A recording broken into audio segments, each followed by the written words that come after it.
प्रजापति तो अपनी पुत्रियों को बड़ा प्रेम करते थे। भाई ऐसी कौन सी बात हो गई कि सती ने अपने पिता के यहाँ यज्ञ में जाकर के भस्म हो गई। सुखदेव जी कहते हैं परीक्षित, एक समय की बात है, दक्ष प्रजापति ने एक बहुत बड़ी सभा का आयोजन किया। उस सभा में बड़े बड़े सभासद बैठे हुए हैं। जो सभापति होते हैं ना, वो थोड़े विलंब से ही आते हैं। पूरी सभा जब होगी तब हमारे पहुंचते लोग आदर करेंगे, खड़े हो जाएंगे, स्वागत करेंगे, जय जयकार करेंगे।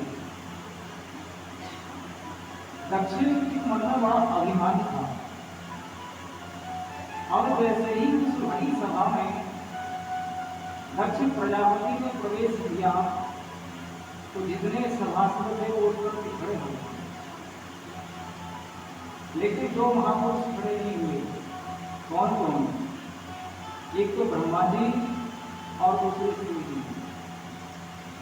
दक्ष ने देखा है इतने लोग हमारा आदर सत्कार कर रहे हैं, इतना सम्मान कर रहे हैं और ये खड़े भी नहीं हुए। कोई बात नहीं, ब्रह्मा जी तो परम पिता है, सृष्टि के कर्ता है, परंतु इस संकल्प को तो हमारा सम्मान करना था। देखो जो सम्मान के लायक होते हैं ना, सम्मान की चाह रखने वाले, उनका अपमान ना भी किया जाए तब भी उनको लगता है हमारा अपमान हो रहा है। अब दक्ष को सोचना था कि इतने लोग खड़े हो गए, जय जयकार कर रहे हैं, भूत भावन भोलेनाथ हैं, यदि खड़े नहीं हुए तो क्या हुआ? लेकिन दक्ष से सहन नहीं हुआ।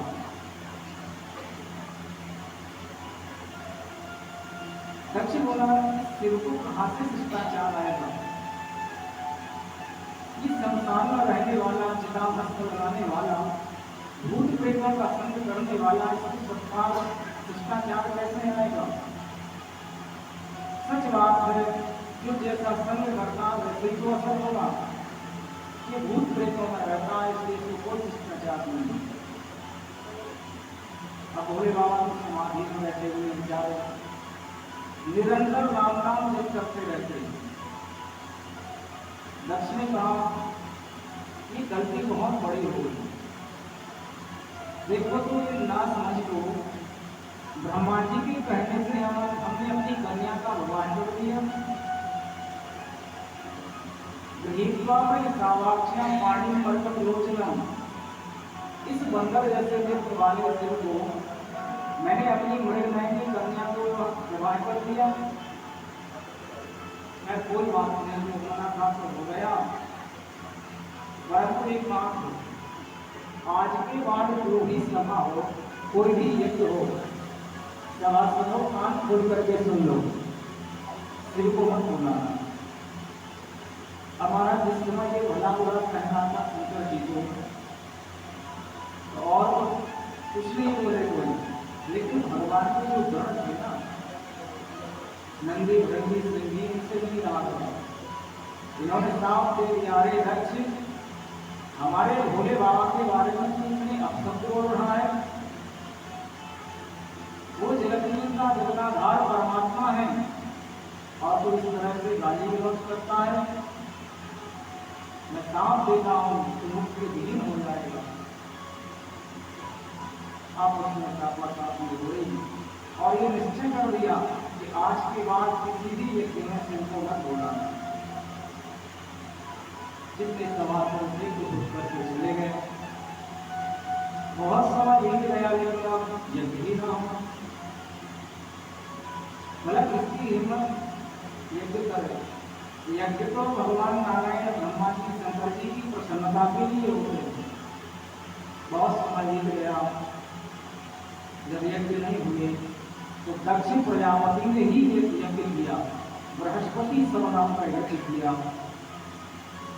सभी देवी देवताओं को बुलाया, लेकिन शिव जी को कोई निमंत्रण नहीं दिया।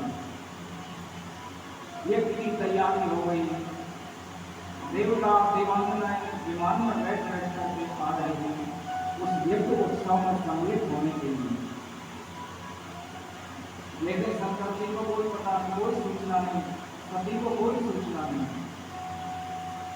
क्या होता कि जो निमंत्रण दिया था देवताओं को, तो देवता विमान कैलाश पर्वत होके आते थे, तो देवताओं के साथ जो देवांगनाएं बैठी हैं उन्होंने देखा कि अरे सती को अकेले नहीं, इनके पिता के घर में यज्ञ है और ये अभी गई नहीं। विमान को उतारा, पूछा अरे सती आप यहाँ क्या कर रही हैं, आप जाएंगे नहीं तो वहाँ? अरे आपको पता नहीं आपके पिता के घर में यज्ञ है? इतना सुन रही सती की मन में बड़ा दुख हुआ। लेकिन माताएं होती है ना, ये बात बनाने में बड़ी चतुर होती है। सती ने सोचा कि यदि हम बोल रहे कि हमें तो कोई निमंत्रण नहीं आया, तो इसमें हमारे पिता का उपहास होगा।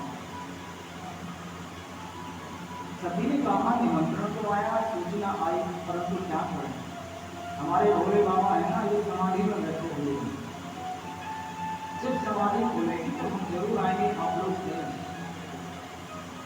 लेकिन मन में बड़ा दुख हुआ, पिताजी आपने सबको बुलाया, ये भोले बाबा जिनका 2 अक्षर का नाम सिंह ले लेता है, उसका कल्याण हो जाता है।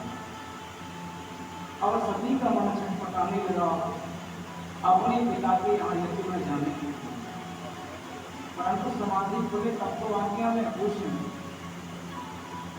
कुछ समय के बाद भोले बाबा की समाधि खुली, हाथ जोड़कर के निवेदन किया और सभी ने कहा कैसे इससे बोले, यदि हम बोलेंगे कि हमारे पिता के घर में यज्ञ है, तो भोले बाबा तुरंत कह देंगे कि तुम्हारे पिता के घर में है, तुम चले जाओ। अब इनको कैसे मनाएं कि ये भी साथ में चले? देखो, बोलना सीखना हो तो सती से सीखें। सती ने कितनी सुंदर बात कही अपने पति से, प्रजापते स्वसुरस्य साम्प्रतम् मेरे आपितो यज्ञ महोत्सवः वयं जगत्ता विश्रामवामते यज्ञर्चितानि विरुधा भजन्ति। हे प्रजापते, आपके ससुर जी के यहाँ यज्ञ है, क्या आप जाएंगे नहीं? सती ने सोचा भोले बाबा से संबंध जोड़ देंगे तो जरूर जाएंगे, बोले आपके ससुर जी के यहाँ यज्ञ में आप जाएंगे नहीं क्या? भोले बाबा समझते थे इसने हमारा इतना अपमान किया है और वहां जाने में कल्याण नहीं, इसलिए सती को भी मना किया। कहा देवी, जो आदर से बुलाता है वहां तो जरूर जाना चाहिए, परंतु कोई सूचना नहीं आई, कोई समाचार नहीं मिला, हम कैसे जीते? सती ने कहा स्वामी जी, आप ही तो कथा सुनाते हैं कि कथा यज्ञ में, मंदिर में, अपने पिता के घर, अपने गुरु के यहाँ बिना बुलाए जाया जा सकता है। इतना बड़ा यज्ञ हो रहा है, यज्ञ की कितनी तैयारियां होती हैं, भूल गए होंगे और पत्र आया नहीं होगा तो यहाँ पर कोई ठिकाना पता तो है नहीं कहाँ घर है, हिमालय पर निवास करते हैं, पत्र आया होगा तो वर्ष निकल गया होगा। भोले बाबा ने कहा यही वो सारी बात है, ठीक है, परंतु एक बात, यावत ही हर नहीं नयन नहीं सने